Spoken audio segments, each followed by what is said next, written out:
Good morning, Westside family from all over. We are honored to be in your homes and in your living rooms this morning.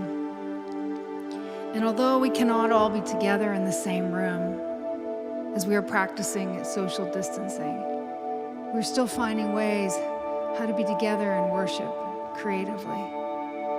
So we come today with more reasons to sing than to fear.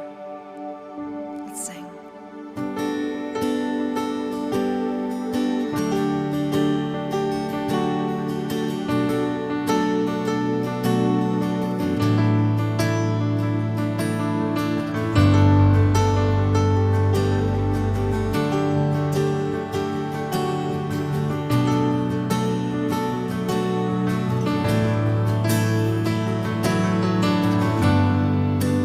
Everyone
spoke a word, you were singing over me.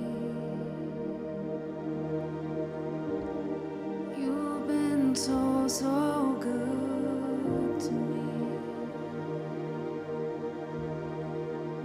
Before I took a breath, you breathed your life in me. You've been so, so kind to me.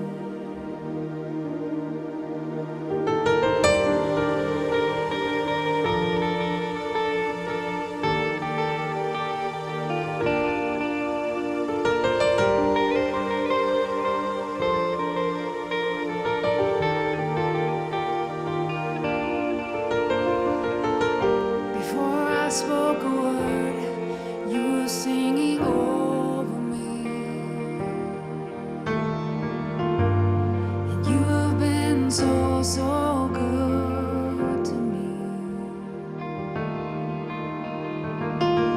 Before I took a breath, you breathed your life in me.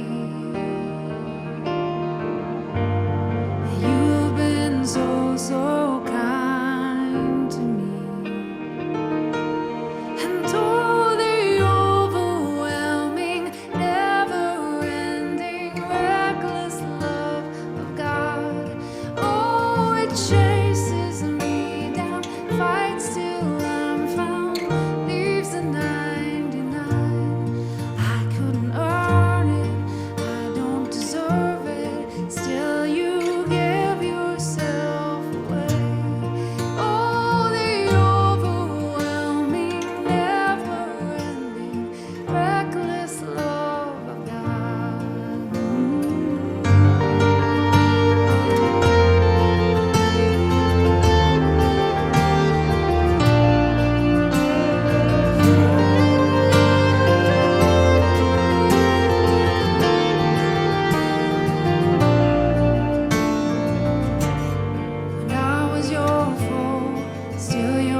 the magnificent Father who parcels out all of heaven and earth. And I ask him to strengthen you by his Spirit, not as a brute strength, but a glorious inner strength, that Christ will live in you as you open the door and invite him in. And I ask him that with both feet planted firmly on love, you'll be able to take in the extravagant dimensions of Christ's love, to reach out and to experience the breadth, to test the length, to plumb the depth, to rise to the heights, to live full lives, full in the fullness of God. Amen. Amen. Just before the teaching today, we want to keep you informed that our children's program, as well as Youth Alpha and 4-5 teaching, are all available on the homepage at WKC.org. Don't forget to follow us on YouTube, Facebook, and Instagram, as we'll be posting things throughout the week for your support, including Illuminate Youth going live Wednesday nights at 6:30. Our WKC Journal app is available for teaching notes, worship song links, and online giving. Try and keep in touch with each other during the service today by posting your service selfie and tag it on Instagram or Facebook. Hello, my friends. I wanted to do, for our teaching this morning, a jump into a pretty famous piece of biblical text from Mark chapter 4. The text in Mark chapter 4 in verse 35 through to 41, if you're reading with your Bibles, you can track with us. The text says this. It says, "That day when evening came, he," that is Jesus, "said to his disciples, 'Let us go over to the other side.' And leaving the crowd behind, they took him along, just as he was, in the boat. There were also other boats with him. A furious squall came up, and the waves broke over the boat so that it was nearly swamped. Jesus was in the stern, sleeping on a cushion. The disciples woke him and said to him, 'Teacher, don't you care if we drown?' And he got up. He rebuked the wind, and he said to the waves, 'Quiet, be still.' And then the wind died down, and it was completely calm. He said to his disciples, 'Why are you so afraid? Do you still have no faith?' They were terrified and asked each other, 'Who is this? Even the wind and the waves obey him.'" Now, people in Jesus' time, in fact, Jewish people generally at this point in history, they weren't a seafaring people. You didn't go to Israel and find lots and lots of Jewish people that were involved in sea-based industry. And some of this was to do with their view of the sea. The sea in Jewish mythology symbolized chaos, the dark power of evil. In fact, at some level, the sea became, in a lot of the kind of belief systems, the sea became symbolic of the things that threaten to destroy God's good creation. In fact, in the creation story, you'll notice that it's out of the chaos and the deep that God forms his good creation. So, generally speaking, in Israel, around about the time of Jesus, nobody got onto a boat as a kind of favorite pastime. It was very rare that your Jewish friend in your Jewish village would sort of call you up and go, "Hey, let's just go out for a nice sail in the lake this weekend." That was kind of reserved for people that had to do it. On top of this, as well as this kind of beliefs and views about the sea in the time of Jesus, of course, the sea we're talking about here is the Sea of Galilee. And even to this day, if you go to the Sea of Galilee, it can get rough really, really quickly. So one minute you'll be in the Sea of Galilee, and it'll be fine, and it'll be a beautiful day, and it'll be very calm, and then all of a sudden, there's a wind whips through, and now you're in a storm. One minute, everything's fine, and the next minute, you're in a storm. One minute, everything's fine, and then next, you're in a storm. So we can't relate to this story at all. Because see, we're in the middle of a storm right now.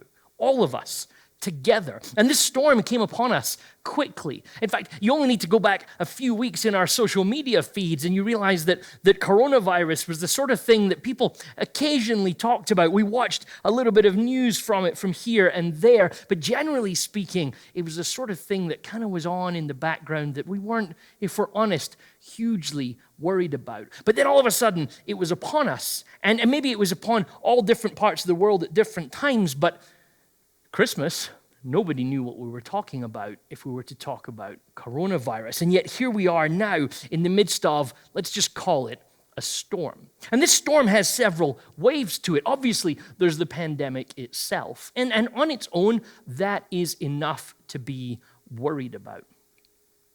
And even at some level, it's not only enough to be worried about, it's hard to know what is the right way to respond. How are we supposed to respond to a situation like this? Now, some people, they seem to be taking the response to this, trying their hardest to pretend that everything's normal. So, hey, I got my home office now. I got everything set up at home.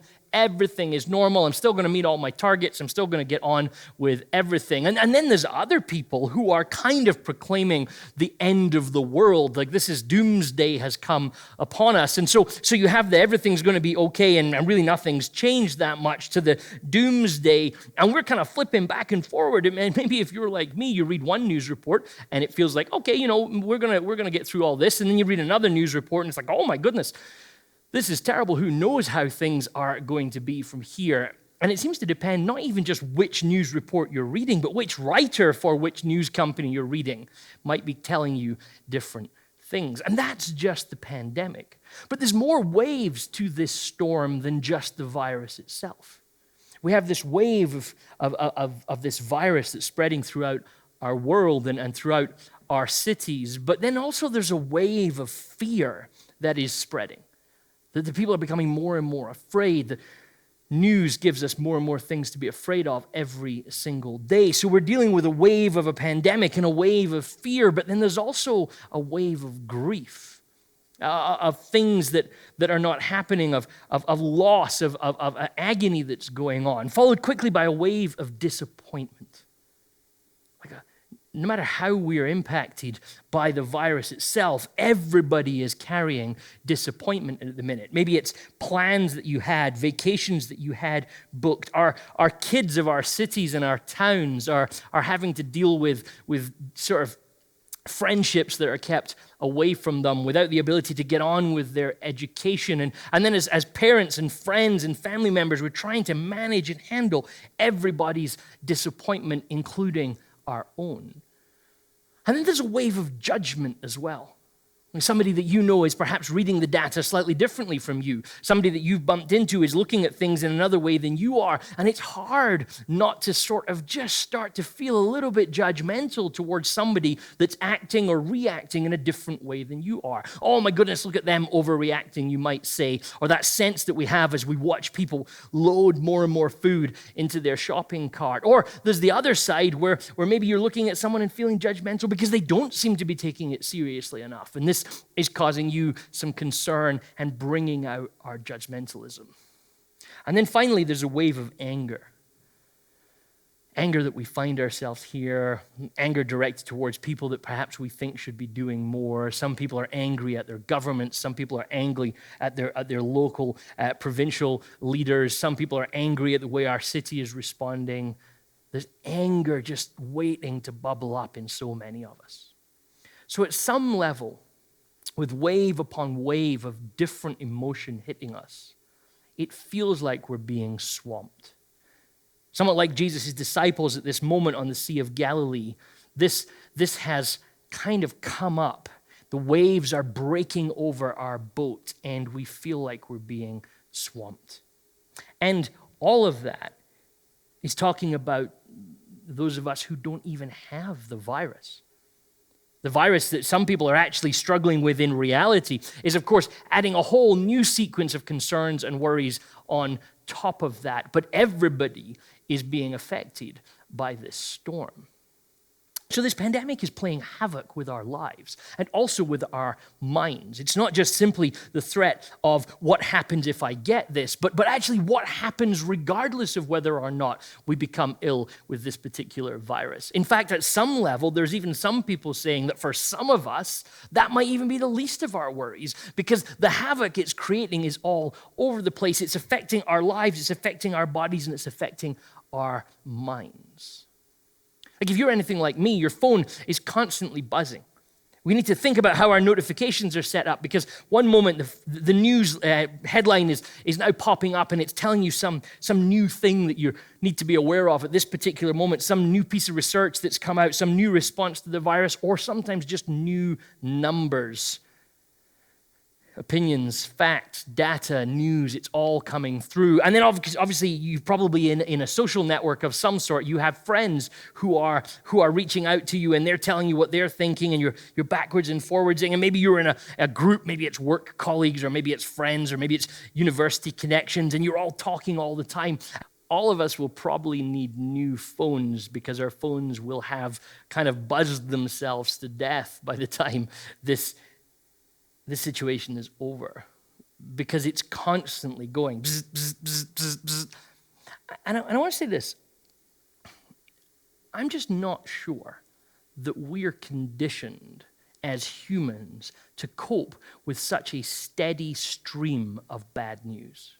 I think we can handle incredible things as humans. We have huge capacity to live in the midst of really difficult moments. But in the midst of these difficult moments, we also have to deal with our constantly switched on technology, which means that we are just being streamed bad news all day long. And so our mental health is being hugely strained. And we're all at home when this is happening. We're really not going outside very much. So in one sense, for some of us, we're dealing with huge loneliness because we're alone and we're at home, and it's just this kind of highway of bad news coming in. Or perhaps you're at home with your partner, and again, many of us are not accustomed to spending every waking hour of our day with our partner, and that needs some new navigation and some new sort of thought processes as to how that works. Or you're now a homeschooling parent. Like that was never on your agenda, that wasn't in your plan, and you feel entirely under-equipped to this. So whether you've got the kind of loneliness or the tension or now you're a teacher, the mental strain is developing throughout this thing.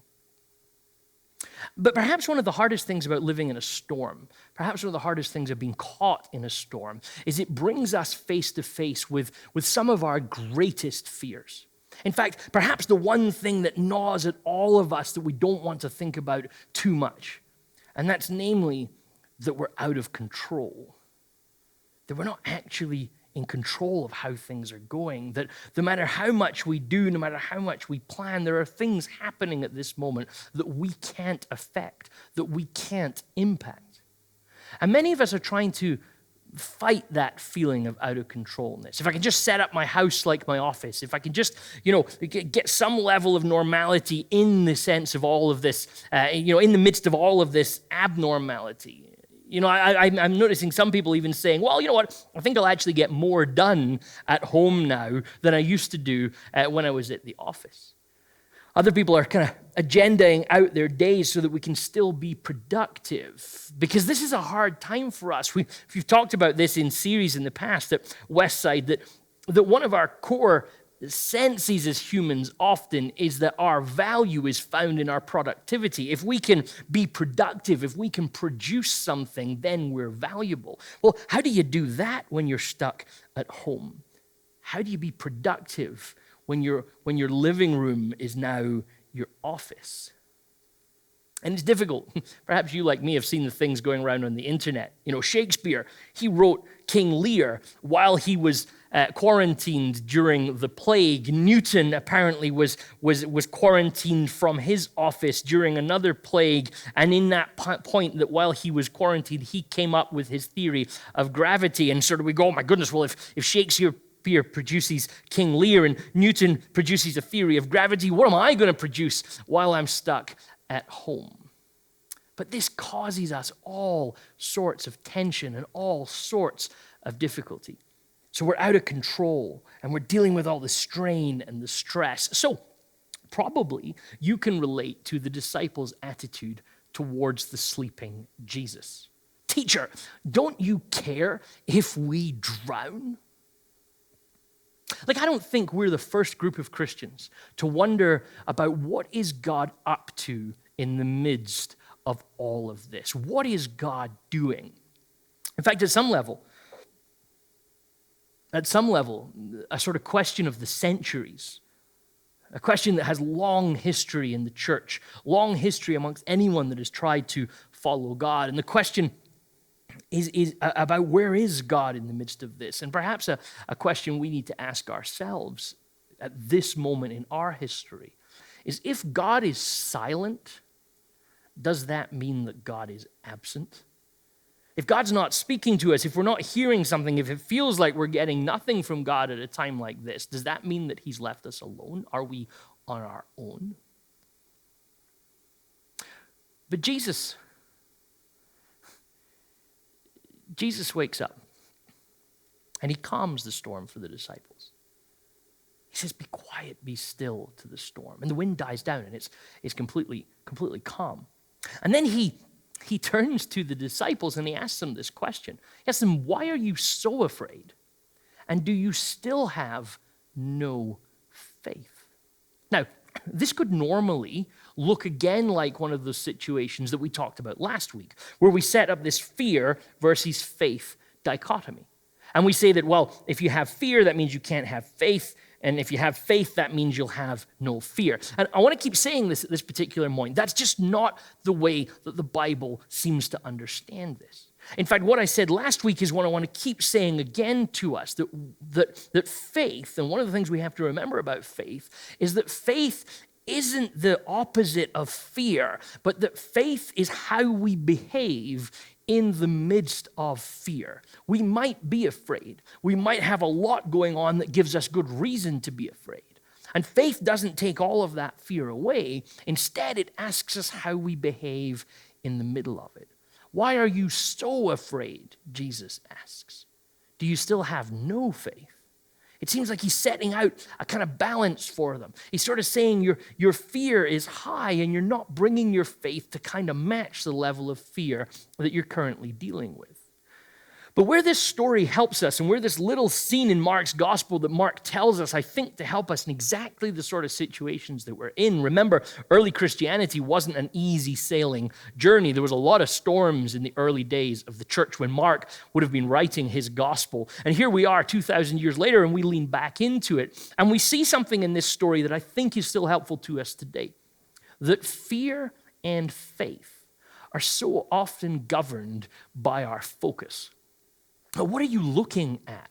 What are you focused upon? At this exact moment now, when all of the storms of life are kind of ganging up on us, wave after wave coming in on us to affect us and challenge us and make us think in ways that are so often fear-filled, it seems at some level the question is, well, what are you looking at right now? What is your focus on in this? And how much is what you're focused on affecting your level of fear? Like, is your fear real? And now I'm not saying, is it right to be afraid at this particular time? Like, I can understand and relate to and am governing in my own life that challenge of how do I deal with my own anxiety and fear in a moment like this. But I also know it's possible to have fear about this situation that isn't actually based on the situation, that it's fear that's spiraling perhaps for you. Is your fear based on the facts? Is your fear based on what it is that's actually going on? Or is your fear based upon the large amount of scaremongering that's going on out there? The large amount of kind of not quite accurate data, of opinion that's being shared. Just because somebody's sharing an opinion that isn't based on expertise doesn't mean that you're not going to find some fear in that time. So what do we do with that as Christians? Or what do we do with that as people who are reading Mark's gospel today? Well, Mark shows us two pictures in this story. And the first picture, it kind of draws our attention and activates our fear responses. You've already seen the first picture. In fact, if I ask you what's the story we're looking at today, almost everybody that comes to this particular story, they said, oh, this is the story about the storm. Because our first attention is drawn to the things we should be afraid of. The waves coming in over the boat, the storm that whips its way up quickly. That's what we find ourselves drawn to. Because fear does that. It draws our attention to the things that we should be scared of. It activates our stressors. And at this particular moment, it kind of feels that all that matters in life is what's going on with this particular storm. You know, you don't look at this boat in the midst of the storm and expect to see Matthew doing his taxis. You know, you don't expect to see that sort of thing happening. You're not seeing Andrew and John working out a business plan as to how they can deal with their father's business that they just left just a few chapters earlier. No, when you're in the middle of the storm, all you want to think about is the storm because it seems like it's all you can see. But there's a second picture. And the second picture is just hidden in this passage right after the first picture. A furious squall came up, the text says. Waves broke over the boat so that it was nearly swamped. And then Mark shows you the second picture. The second picture is Jesus asleep on a cushion. Like, this is one of the most bizarre scenes, perhaps, in the whole of the New Testament. There's a storm going on. The disciples are in the boat. The boat is being sort of tossed around and nearly swamped by this storm. Waves are coming in over the boat. And where's Jesus? He's asleep on a cushion. Now, if Jesus is asleep on a cushion, that doesn't mean he just kind of did that thing that you do on an airplane, you know, where after a while of traveling, eventually your kind of head nods down and you kind of drift off to sleep a little bit. When Jesus is asleep on a cushion, this means he has intentionally gone to have a planned nap. So the disciples are in the midst of this chaotic storm, and where's Jesus? You know, what's Jesus doing? How is Jesus going to be helping us? And he's asleep on a cushion. Like, he's asleep on a cushion. Fear will always draw your eyes towards the storm. The size of the waves, the ability of the boat to survive this particular storm, the likelihood of us getting through this. And fear draws us to all of that data. What faith wants you to do is notice that Jesus is asleep on a cushion. Jesus' silence doesn't mean that he's absent, because he's there in the boat. He's just asleep on a cushion. You see, we want the God that rescues us out of every situation. We want the God that comes down, lifts us up, and takes us to somewhere safe every single time. Unfortunately, that's not the God that we get in the Bible. The God of the Bible never promises to take us out of every difficult and dangerous situation. Instead, the God of the Bible just promises us that he will be with us and that he will never leave us. The promise of Scripture that's made true in this story of the disciples in a boat is the promise of Scripture that's true all the time and true for us today as well. It's not protection from every storm. It's presence in every boat. We have the God who will never leave us. See, but Jesus is also a model for us at this particular moment. He's a model of what faith behavior looks like for us. He is what I want to call an example of grace in the middle. See, because this situation has come upon us quickly, much like the disciples, we here today in our time find ourselves within a matter of days in the midst of a terrifying situation. And I think if we're really honest, we kind of know that this will probably subside eventually. We don't exactly know when, we don't know how long this is going to last, but we kind of know enough about history and we know enough about what's going on in the world to say that there is an end to this. But right now, we're in the middle. And it's terrifying. And faith is not pretending that everything's okay. Faith is not denying that there's a storm. We are afraid. And we're disappointed. And we have grief. And we're angry.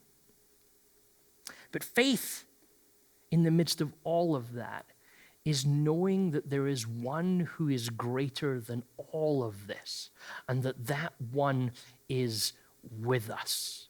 Who is this, the disciples say? Even the wind and the waves obey him. And if we can somehow in a moment like this continue to believe, continue to draw it out of ourselves or allow God to put it in us, that faith to believe that the one who made the world is with us, the one who is greater than the storm is with us in this boat. If we can believe that, if we can hold on to that, then maybe, just maybe, we find grace in the middle of where we are right now. I love this little quote from Corrie ten Boom. Corrie ten Boom said this once. She said, if you look at the world, you'll be distressed. If you look within, you'll be depressed. But if you look at God, you'll be at rest. The world is distressing. If I look to myself to lead my way through this, I find it probably is quite depressing. But if I look at God, I'll find rest. What does she know, we say? What does Corrie ten Boom know about this? Well, if you don't know Corrie ten Boom's name, Google her, because you'll find it quite helpful at a time like this. But Corrie ten Boom was a Dutch lady that hid Jews from the Gestapo during the Second World War.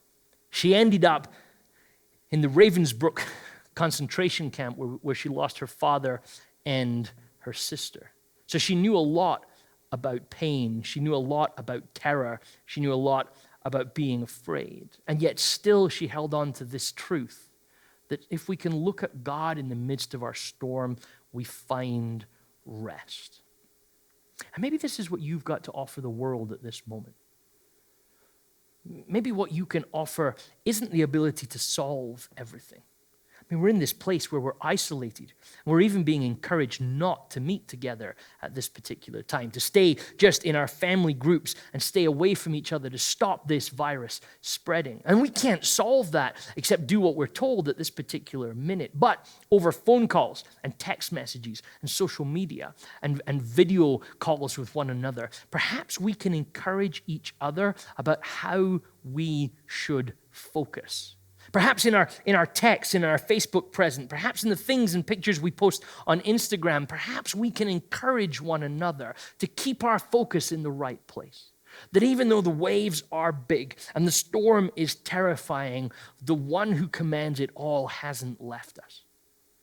In the coming days, I'm convinced that there will be opportunities for us as Christians and as the church to actually lean into ways to help and support. I'm convinced of that. The church's long history has always been to act well in the aftermath of a storm. But whether aftermath or present, it's all going to build from our trust in Jesus, the Jesus who is with us. So, church, we are all in this boat together. This story of Jesus and his disciples becomes our story. And it's a difficult time for us. I was reflecting this week on how St. Paul wrote so many of his letters to churches that he longed to be with. And he found himself, whether shipwrecked or in prison or just at the other side of the world, that stopped him from being with the church and the people that he loved. And we're feeling this pain right now. We're feeling that longing to be together, and yet we cannot be. And everything that we do in its place doesn't quite feel the same as being together. But we are in this together. The God who connects us all has still connected us all. The God who we've said for years is always with us is still with us. So I want to encourage you to be wise at this time. Keep your physical distance, but use your technology to unite us. Encourage and support people on social media because people are looking for something to hope on and something to believe in. But on the other side, switch off your phone from time to time because your phone has a natural tendency to just constantly drive you down into stress and fear. It'll be okay if you turn it off for a couple of hours every day. We as a church are looking for ways to use the technology that we have to help you stay connected with your home groups now that we can't meet together in person. We're looking at ways that we can help and support us in our marriages, in our parenting, in our schooling, and in our stress. So stay in touch with us over the coming days because we want to be as best as we can a help and a support to all of us at this particular time. We're going to keep in touch with you to help support you and encourage you. But most of all, I want to say, keep looking at Jesus. When everything is drawing your attention to the waves, when everything is dragging your fear and your stress out of you and pointing you at the waves that look like they're going to overwhelm your boat, please remember this. Jesus is with you, and he's sleeping on a cushion. And I think we can all go to sleep in the middle of a storm if we know that the God who made the world is with us. So let me pray this blessing over you this morning. May you find the faith to guide you in this strange time. May your faith help you to see beyond the storms of coronavirus and the waves of disappointment and cancellations and the stress of just being. But may most of all, you keep looking at Jesus. And may you find the faith to grab your cushion and rest alongside him in the midst of all of this chaos. And may God's grace and peace be with you. Amen.